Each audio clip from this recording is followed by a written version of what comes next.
Hello, everyone. Today, I want to change things up a little bit and talk about strategy for behavior or behavioral strategy, which could be an umbrella for many types of interventions that you want to apply that all adhere to the same strategic arc. Now, this one is about VUCA Change. VUCA is an acronym, and we'll find out what it stands for in just a little bit.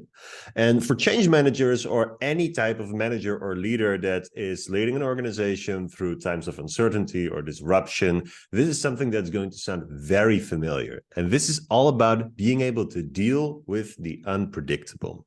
Now, what VUCA means, it's an acronym that has military origin, and it stands for volatility, uncertainty, complexity, and ambiguity. Now, these terms might sound like quite a mouthful and hard to understand, but we'll go over them one by one, and I'll explain why they are important to leading organizational change and to leading companies through times of disruption and fast-moving environments.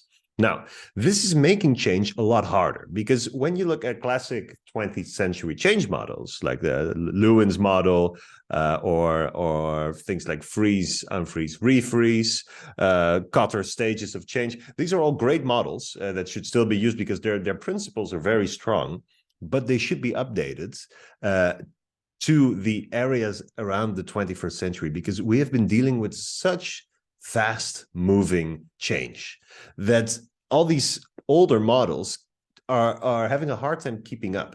And by keeping track of volatility, uncertainty, complexity, ambiguity, and using these things to update your existing change models and principles, you're going to be one step ahead of the curve, and you're going to be a lot better off when dealing with complex situations. Now, let's dive into VUCA. So what it basically means is volatility, uncertainty, complexity, and ambiguity. They are quite similar, but they are distinct in their very own ways. Volatility is all about the speed and dynamics. How fast are things moving? How fast are things changing? It's also a personality trait. If you have a very volatile leader, this could be someone that is saying one thing one day and then completely switch gears when they come to work the next day. So it's also a personality trait, but we also see it in stock markets. We see it in organizations. It's about things that are moving very fast all of a sudden. So the speed and dynamics. Uncertainty kind of speaks for itself. It's just the lack of predictability about the future. If we are uncertain about something, we cannot really make sense of what is going to happen. And this has a huge effect on human psychology and decision-making, because we know that we are hardwired and we are innately trying to avoid uncertainty because it could pose a risk, right? If we don't know what is going to happen, this could be bad for us. So basically, we are hardwired to avoid this stuff, and we are totally not wired to perform optimally under conditions of uncertainty. Enter complexity. This is all about complex situations which make it really hard to see what is causing what and which causes are leading to what effects, and the other way around. So when you have a strategy that you want to roll out in an organization, say you want to outsource one of your teams, and you want to go for a nearshore partner. This is actually something that we helped a large fashion organization with, and you want to see what the effect of the new team is. But it is really hard to just study the effectiveness of a new team that you're putting in an environment because there are so many other factors playing a role.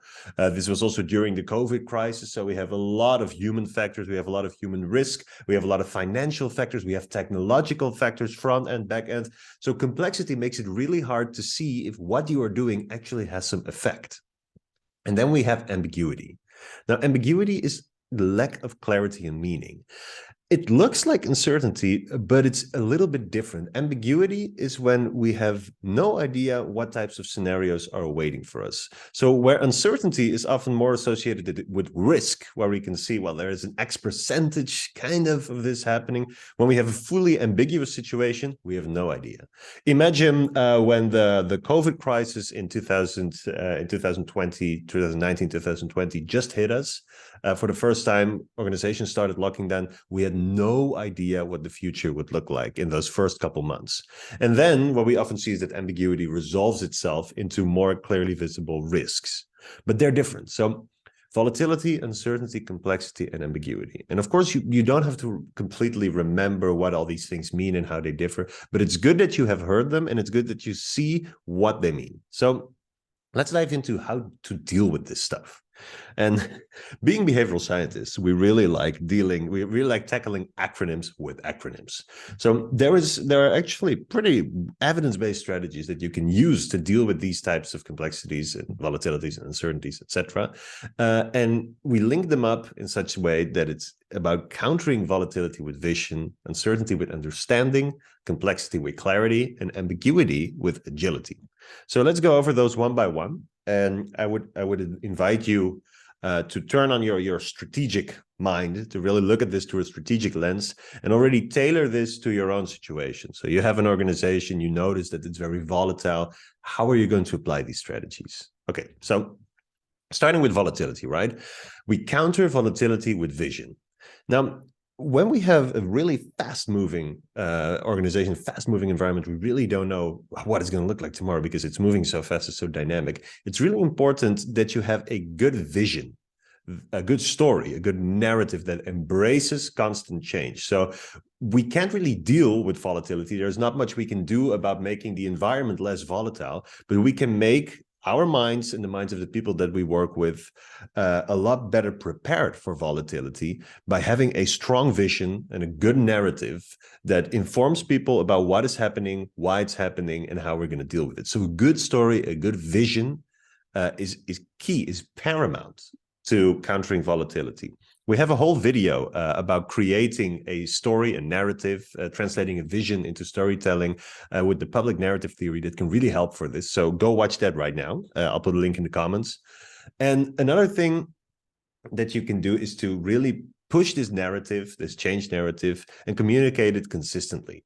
So if you have a leadership team and you're in volatile times, it is very human for you as a leader or manager to await conversation and await communicating a little bit because you don't have all the information.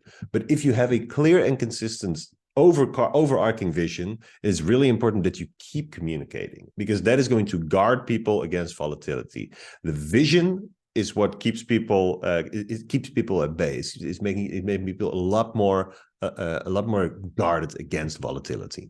So moving from volatility, we go to uncertainty. Now, there is not much you can do about uncertainty when it comes from the external environment, but there are many things and strategies that you can do to help yourself and your people. And you can meet uncertainty with understanding. Now, what this means is that the future might be uncertain, but there will always be some type of parameters that will help you sketch some scenarios. And this is something that, especially for managers and leaders, is an essential tool to help people kind of make sense of what is happening. So construct a couple of scenarios. It could be a worst case and a best case and a couple of scenarios in between. It could be various strategic scenarios. It could be scenarios associated with risk. But as long as you have a couple of informational arcs that people can latch onto, it's going to be a lot easier for people to navigate uncertainty. Because although they cannot really predict or what is going to happen tomorrow, they can use those scenarios as a proxy. They have something to hold on to. This is why it's so important to create those scenarios. It's not just about predicting and calculating risks. It's also about putting people at ease and helping them cope with uncertainty. Also, when you meet an uncertain environment and you're not sure what's going to happen, it's incredibly important to collect information at a rapid pace and update your tactics, strategies, and operations according to new information. So what that means is just review and evaluate in short loops. Collect high-quality information, review it on the go, and when you see that new information is coming in that changes the facts, change your approach. Don't be afraid to turn the steering wheel, because in uncertain environments, it's incredibly important that you do so. Moving from uncertainty to complexity. Now, when you have complexity, things can get really intense because we don't know what is causing what. So here again, a strategy is communication. It's very key to clearly and consistently communicate. The same with volatility, and it's also important what you communicate and how you communicate it. Now, some of you might be familiar with systems thinking. It's a whole discipline that helps us deal with complexity and complex systems and helps us communicate how complex systems work. So I highly recommend you to, if you don't know it already, to go on your search engine or go buy a book or literature about systems thinking, because this is a way of communicating a whole entire discipline. And we'll make a video about this as well in the near future that will help you visualize and sketch out extremely complex situations in a very simple way, communicate them, and use them as tools for decision making. So use systems thinking to counter complexity with clarity. It will bring a huge difference to how you communicate these things and how you make decisions based on complex information. So, of course, that is easier said than done, right? We're talking strategy here. Another strategy that you can do is, and that is incredibly important in complex environments, is encourage cross-departmental teams and collaboration. We don't have all the answers. We never do. Neither do you or your teams, but they all have pieces of the puzzle, but they're all in their own silos, especially in complex times and uncertain times. People tend to go and return to what they already know. But if you have cross-functional managers that really draw in stakeholders from different teams and challenge them to work on complex issues, complex decisions, complex structures, complex processes, it is going to bring a lot more clarity because you have all these different perspectives. And this might sound like extra work setting up cross-departmental teams and collaborations, but it's so vital that you have different perspectives, that you have outside views and try to paint this complex picture with different perspectives, that it will definitely be worth it. So an easy way to do this, by the way, is to just assign cross-departmental team managers. Have senior leaders that are not just responsible for one team, but 2 or 3. That's a rule of thumb that you can always use. And it's a system that will make it a lot easier for teams to collaborate interdependently. Now, the last one is about ambiguity and agility. Now, ambiguity, as I said, is some people call it uncertainty or risk on steroids. It is when we're not even able to do scenario planning because we really have no idea what tomorrow is going to look like. And humans are often averse to risk. Not always, but often. But if there's something that they dislike more than risk, it is ambiguity. It's this full ambiguous situation of not knowing what's going to happen that really messes with the human mind.